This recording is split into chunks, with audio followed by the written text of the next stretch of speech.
In a previous video, I did a review of this Frigidaire Gallery microwave. And while I really like the microwave, one of the things I dislike about it is the color temperature of the underside LED lighting. While the LEDs are efficient, the color temperature is about 4,000 to 4,500 Kelvin, which is a super bright white, very similar to daylight. In my opinion, it's good for things like office buildings and interrogation rooms, but not necessarily our kitchen, but you may feel differently. And so the reason I'm trying to change the color is the rest of our kitchen uses halogens, which is similar to incandescent.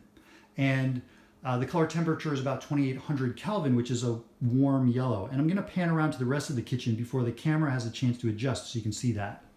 So here's the yellow. And as I'm panning back, you'll notice how white the room starts to get. And that's super bright white. That's 4,000 to 4,500 Kelvin.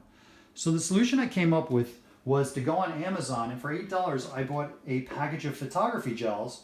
This happens to be the CTO, which stands for Change to Orange gel. And I'm simply going to cut it to size and put it over the lighting cavities or inside the lighting cavities. And you can see the difference between the right side now and the left side. And while it's not a perfect match to the halogens, it's definitely much closer.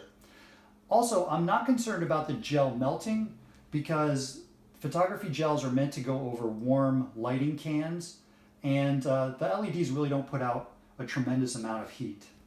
Here's a look at the photography gels that I got on Amazon. There are 5 of them. They're pretty thick. They're 12 inches by 12 inches. And when you overlay them, you notice that they create different color combinations. And that's what you can use to find the right color for you. And this one here is the CTO Orange. You'll notice the corner is missing because that's what I'm using today. So here's the underside of the microwave.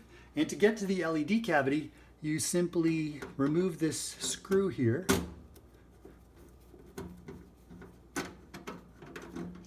And that opens the cavity. And I've already cut my gels to size.